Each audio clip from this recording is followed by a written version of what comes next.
Masvidal, Covington. I can feel it. If you're looking at from a fundamental stand-up wrestling standpoint, to me, it's very simple what's going to happen tonight. Covington isn't going to stand up and turn this into a boxing match. You know, that this isn't going to be a Mayweather-McGregor situation. He's going to get Masvidal on the mat. He's going to get him against the cage. And everybody's talking about Masvidal's takedown defense. Masvidal's takedown defense. It's a little bit overrated to me. Not that Mozzie can't throw him.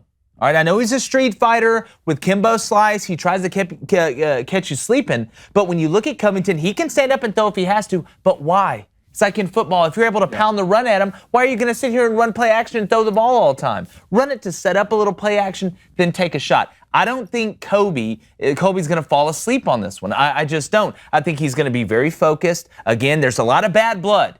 Masvidal said a lot of things, said he was a sellout, said he switched up on him. He's not the only one. Said he'd fight his own mother for money, which is ironic because apparently, and I'm not in the family, but Masvidal doesn't even talk to his mother. So when I look at this, it's like having a good ground game in football.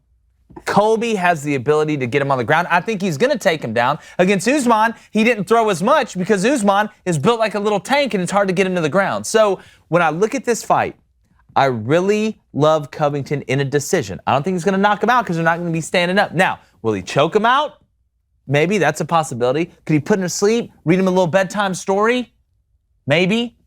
What do you guys think? Listen.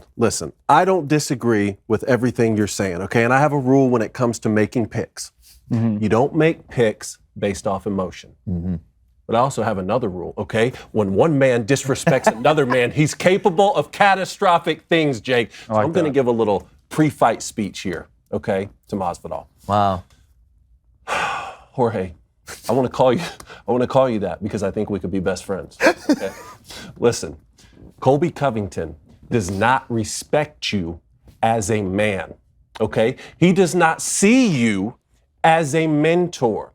He sees you as a street fighter. So what do now? You step in the ring and you make him respect you. And I think that's what's going to happen. Case in point. Can I read you a quote? Go ahead. Can I read you a quote? Well, you're quoted up. Wow. Can I read you a quote? Masvidal, I pray to God as the referee comes to pull me off Colby, he slips on a banana so I can land a couple more shots that really send him off into another world and he comes back a better person. Wow. Strong words from a strong man.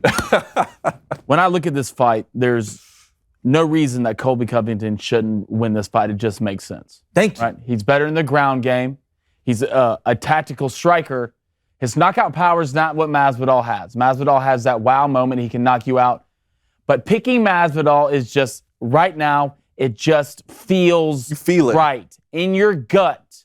And I stay true to my gut. It just feels right.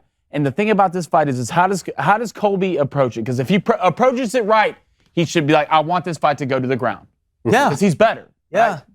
Champion wrestler in college. That's who Colby is. But does he walk in this ring? Does he get in this octagon? I got something to prove. And stand up and strike with I got something to prove. I want to prove to everybody that I can stand up and throw hands with Masvidal. If he approaches that fight like this, because that's an ego thing. That's an ego thing. And what does Colby have a lot of?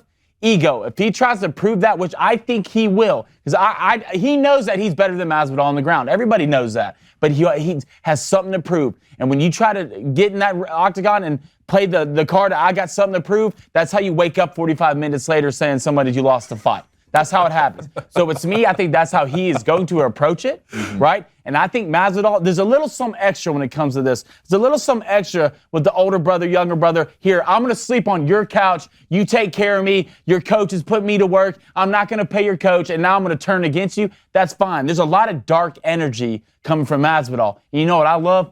Dark energy. It's different. Palpatine style? Yeah, you are Palpatine. Look in a man's eyes. I can see a look in a man's eyes when he knows the other guy's in trouble, and that's fine.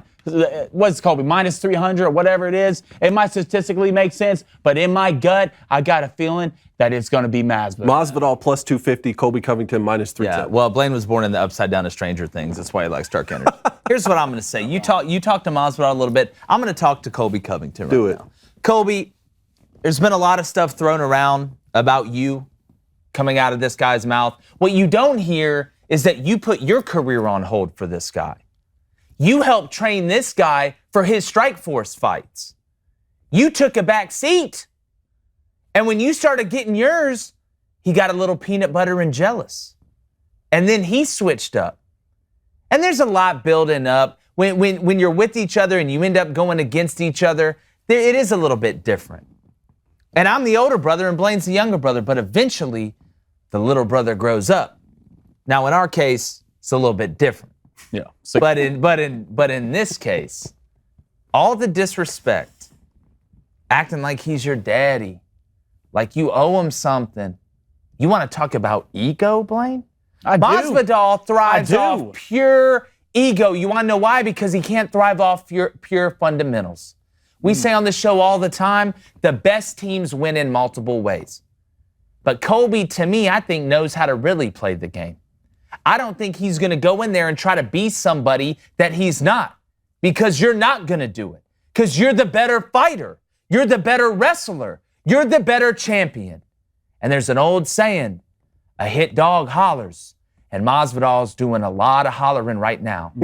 But you just wait, Colby, because you're going to be hearing a lot of hollering from him when he's begging you to get off of him and let go of his throat in the cage when the referee goes over and taps him out, or when y'all are standing by each other and he holds your arm up, then you can talk your ish, because it's going down tonight, baby. Well, let's get this right. Colby's not a champion.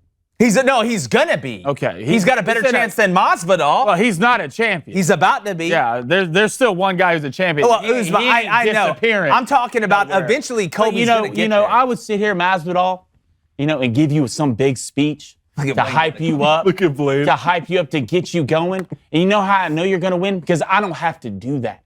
I don't. This man slept on your couch. You gave this man a home, somewhere to live. Didn't pay rent. Here, I'll take care of you, little buddy. Little buddy. And now you want to come attack the big dog? Buddy. That's fine. That's fine. Keep barking, because big dogs don't bark. Big dogs just bite, and you're going to see that tomorrow. Yeah, well, all Masvidal's done is barking. You thought he worked at Petco or lived there. All right, hey, if you like what you heard, go ahead and ring that bell. Turn those notifications on. We're bringing it every day, daily from 2 to 3 Central, and we want you here. I can hear it ringing now.